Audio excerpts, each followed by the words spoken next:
I'm Tracy Sabol. Tonight on EWTN News Nightly, the passing of a president, reaction from the nation and around the world following the death of Jimmy Carter at the age of 100. A look at his tumultuous time in the White House and how his Christian faith guided his life. Fatal accident. New developments in the plane crash that killed dozens of people in South Korea, as officials, the victims' families, and even Pope Francis weigh in. Plus, sending a message. The Holy Father has advice for families for better and more enjoyable meals. We'll explain these stories and more tonight.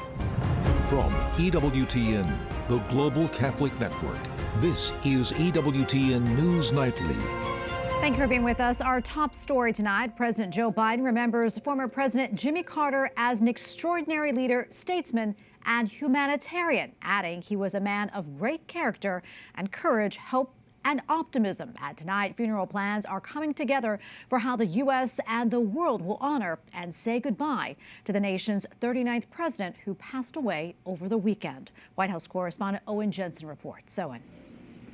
President Joe Biden has scheduled a state funeral for President Jimmy Carter. That'll take place on January 9th at Washington's National Cathedral. President Biden also declared January 9th a national day of mourning across the country.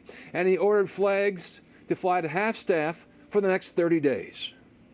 President Joe Biden, while on vacation with his family in the U.S. Virgin Islands, reacts to the passing of President Jimmy Carter, pictured here in the Oval Office in 1981, who at age 100 died peacefully Sunday afternoon in Plains, Georgia, surrounded by his family. What I find extraordinary about Jimmy Carter, though, is that millions of people all around the world, all over the world, feel they lost a friend as well, even though they never met him. And that's because Jimmy Carter lived a life measured not by words, but by his deeds. I, Jimmy Carter, do solemnly swear. Elected in 1976, Carter, a peanut farmer and former Georgia governor, came to power in the wake of the Watergate scandal and Vietnam War, serving just one term and then redefined life after the White House as a global humanitarian, here visiting Africa. He worked to eradicate disease, not just at home, but around the world. He forged peace, advanced civil rights, human rights, promoted free and fair elections around the world. He built housing for the homeless with his own hands. Jimmy and Rosalind Carter were married more than 77 years. They co-founded the Carter Center in 1982 and spent the next 40 years traveling the world as peacemakers. He was a humanitarian. He was a human rights advocate. He was one of the first to turn his back on dictators who were not supporting human rights. With hard hats and hammers, the Carters, well into their 90s, built homes with Habitat for Humanity. The organization's CEO said President Carter was indelibly connected with Habitat. But there's no question President Carter getting involved with Mrs. Carter in 1984 is when the world found out about Habitat for Humanity. And their engagement every year for the next 35 years really put Habitat on the map, inspired millions of volunteers.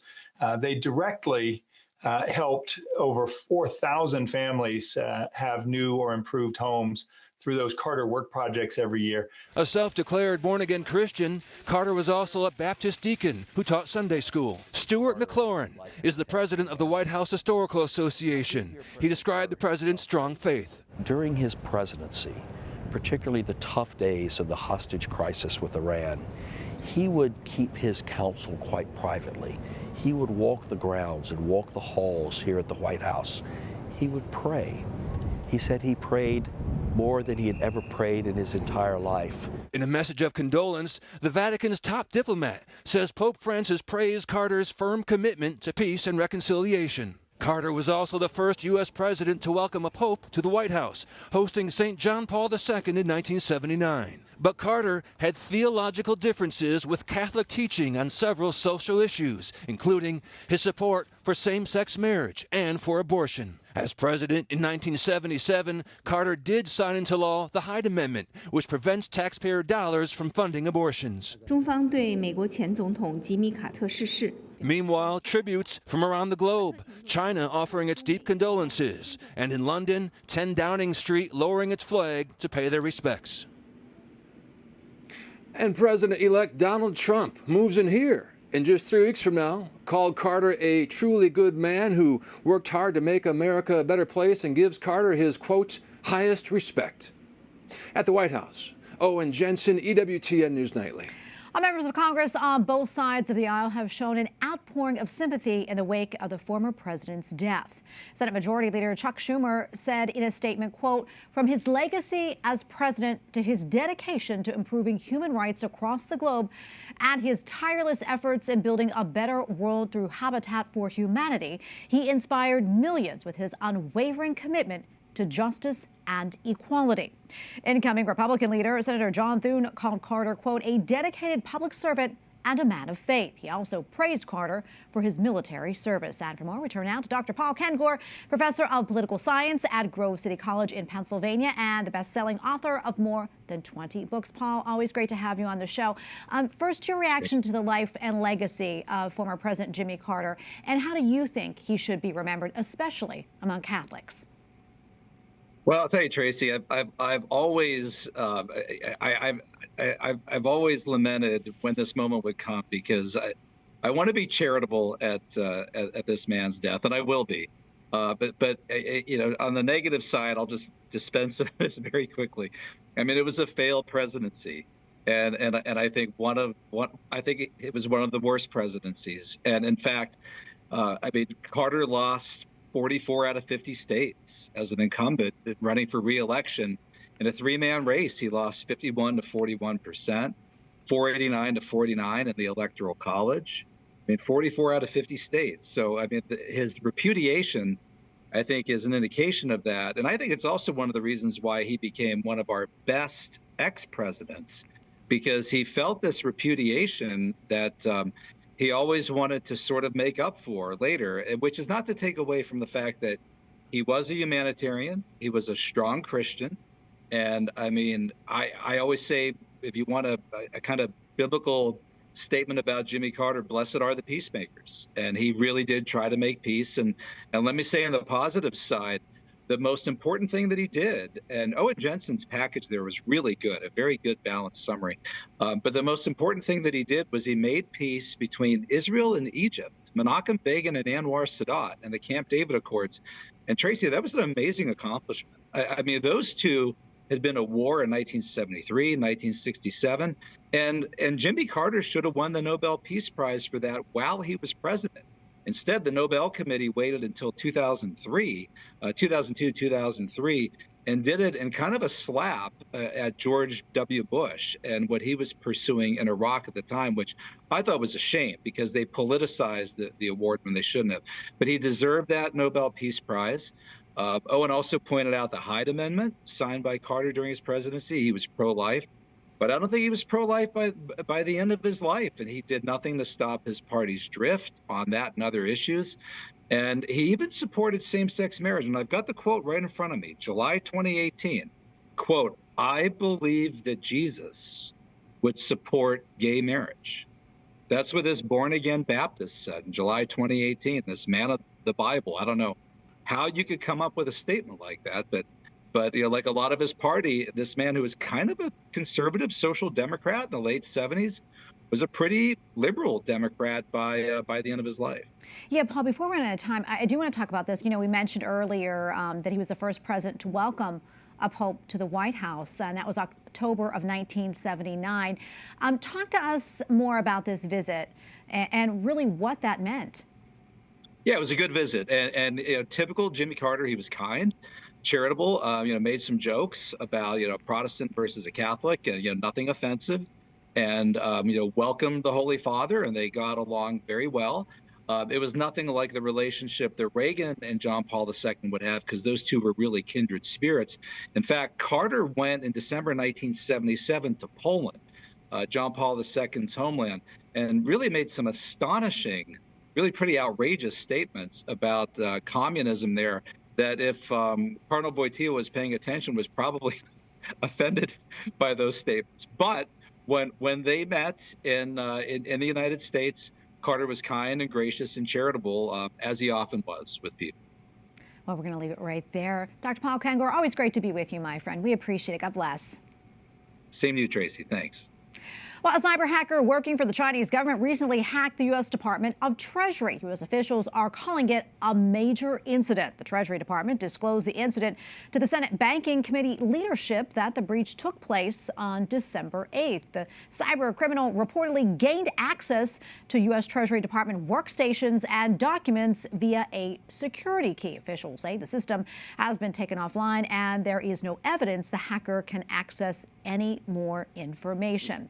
On Capitol Hill, a number of House Republicans are expressing skepticism about Speaker Mike Johnson's leadership and whether he should be elected for another term on January 3rd. However, just today, President-elect Donald Trump endorsed Speaker Johnson for another term atop the U.S. House, saying in part the Louisiana Republican is, quote, good, hardworking, religious man who will do the right thing, and we will continue to win. The nod from Trump is a big boost for Johnson in his bid to become Speaker for the 119th Congress. The election will be held Friday of this week. Meanwhile, a legal setback for the president-elect. Earlier today, a federal appeals court upheld the verdict in the civil case that found Trump guilty of sexually abusing writer E. Jean Carroll. Trump had challenged the $5 million verdict, saying the trial judge had erred in allowing testimony from two other women who also accused him of sexual assault.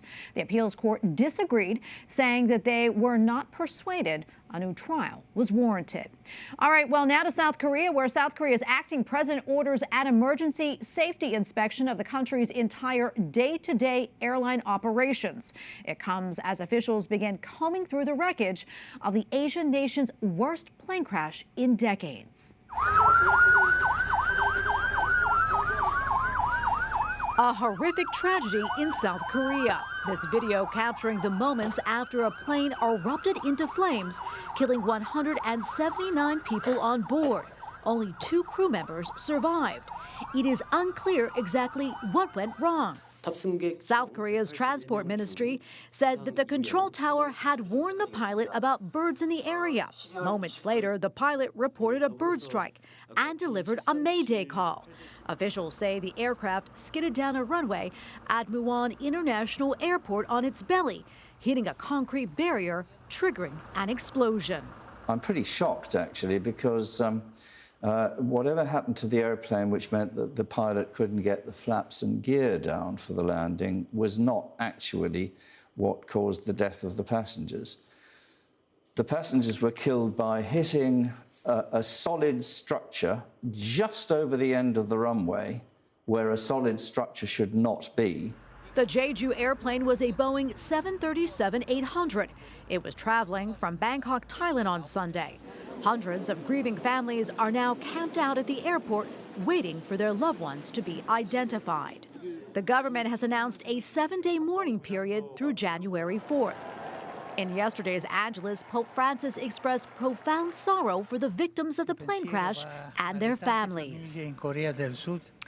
And now to the crash of an Azerbaijani airplane last week that killed 30 people. The leader of the former Soviet Republic says that the plane was definitely shot down by Russia. However, he did not say if he thought it was intentional.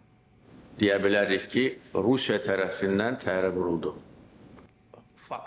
The president says Moscow has been trying for days to, quote, hush up the issue. Meantime, Russian President Vladimir Putin apologized for what he called a tragic incident, but stopped short of claiming responsibility. And now to Georgia, where protesters gathered in front of the parliament as a former soccer player was inaugurated as president.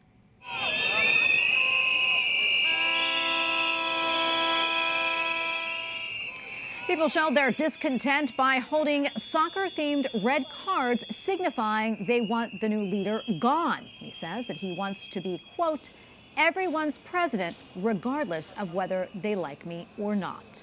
And we have a lot more still to come here on EWTN News Nightly, including a complete turnaround by President Trump. What his new stance on H-1B visas means for future immigrants. And Pope Francis has a message for families, what he says we should do to grow closer to one another.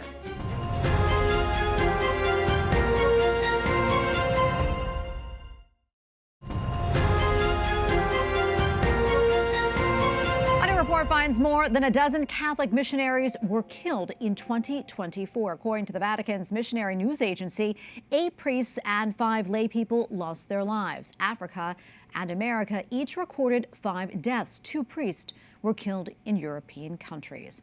Well, U.S. homelessness has jumped to another record high. Recently released data from the Department of Housing and Urban Development reveals the number is up 18% from last year's count, which had also risen from the previous year. The survey was conducted on one night in January of this year. It found more than 770,000 people were in shelters, temporary housing, or had no shelter at all. The main reasons for the rise in homelessness include lack of affordable housing, a dramatic increase in migrants, and devastating natural disasters forcing people from their homes. And joining us now to talk more about this and the best way to approach the crisis is George Mullen, co-founder of Sunbreak Ranch, a homeless triage center based in San Diego, California. George, good to be with you. I know this is an issue that's near and dear to your heart. Are you at all surprised about this big increase in homelessness? Thank you for having me, Tracy. No, not surprised at all, sadly, because we've watched the deterioration out here, and we're in San Diego going on for about 10 years. And every year it gets worse. So we're not surprised at all, but it's a pretty extraordinary jump of 18%. Yeah, it definitely is. And if they're saying there's 770,000 homeless, you know, the reality is it's probably well north of 1 million because there's always undercounting in all these cities for a variety of reasons. Yeah, absolutely. And family homelessness was among one of the concerning trends. That was up nearly 40%, due in part to the arrival of many migrant families. You're in California, as we mentioned, which has the largest homeless population in the U.S. Is this a trend that you're seeing in the Golden State as well? Well, yeah, the trend is, it's extraordinary just watching year over year how it's changed. And the figure that we really use, it's really hard to get an exact count on the numbers, but in 2019 in the San Diego region, 165 homeless persons died, which is a large number of people. In 2023, 624 homeless persons died. That's an increase of 280% in 3 years, since 2019 to 2023. This isn't a crisis, it's a catastrophe. And it should be, you know, all hands on deck to bring about a solution, but it's not happening. Yeah, and let's talk about that, George. You know, what do you think is the solution here? And how is your group trying to help out in that regard? Yeah, well, we represent Sunbreak Ranch, and anyone can take a look on at our website, sunbreakranch.com, to really understand what we're trying to accomplish. But we have a lot of big names involved and small names. We're business people, artists, writers, et cetera, that came together to go after this problem because we saw it's a humanitarian disaster. People all over our streets in pain and suffering. And the politicians just keep talking and throwing money at it. So we came up with the concept of Sunbreak Ranch, and really what it is, it's triage first, a triage place where everyone can go, where we have emergency medical services, we have all the homeless service providers, we have beds, the whole 9 yards to try and help each person identify what's going on with them and move them on to the next step. It's not meant to be a permanent, long-term place, but each city could have one of these triage centers and alleviate incredible amounts of suffering and pain and clean up our cities. I'm a native San Diego, and I've watched over the last 10 years our once very beautiful city turn into what looks more like a homeless camp, a shanty town at this point. It's extraordinary, but it's the suffering comes first. And since this is an audience that has a great deal of faith, we all know about Jesus, and Mary and Joseph didn't have a home, and they were in the inn in Bethlehem. As fellow human beings, we need to seek to help our fellow human beings, get them off the street and try and help them. I mean, what's going on is unacceptable.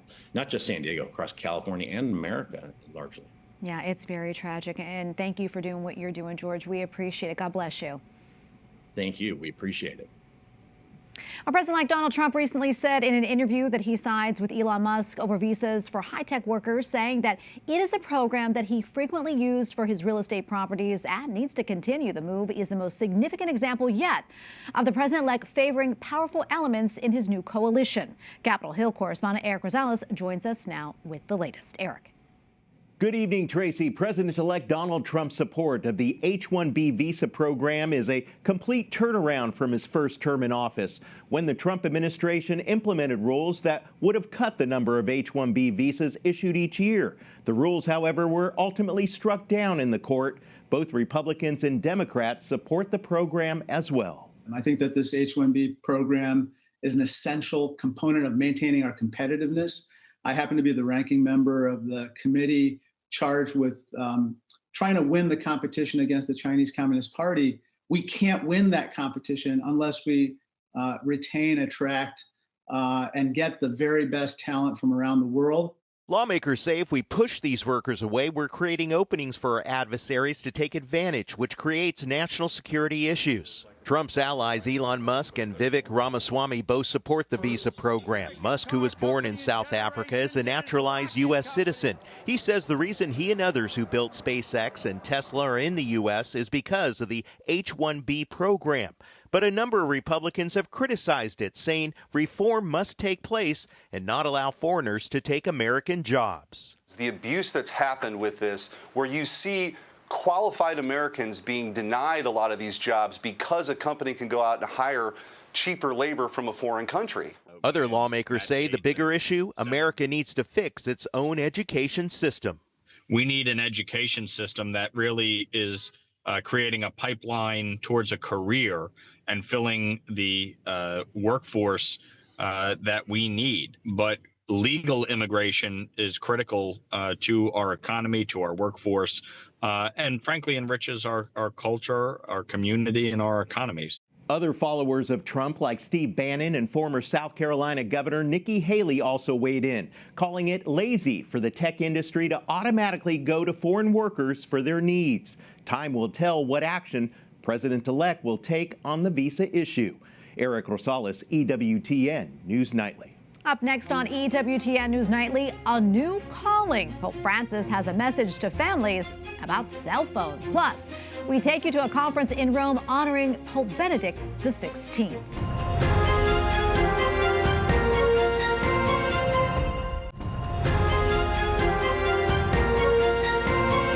Welcome back. Pope Francis says families should spend time at the dinner table eating and talking and not looking at their cell phones.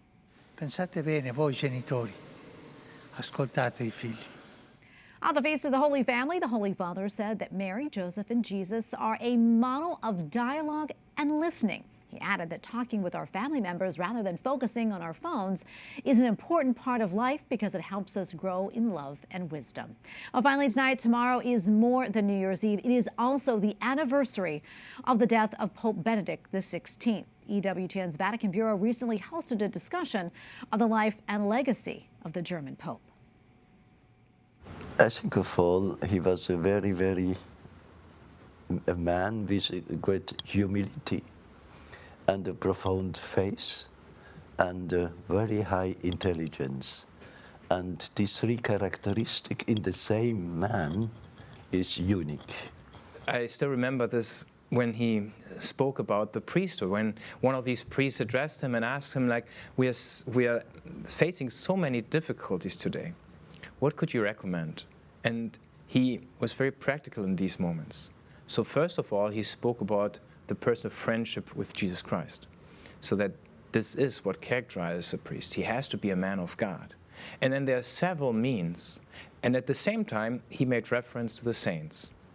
So he presented us concrete ways of how to realize how to live the priesthood. When we're speaking of saints, yeah, who were his favorite saints? His name is Joseph, and I think this is the most important saint for him.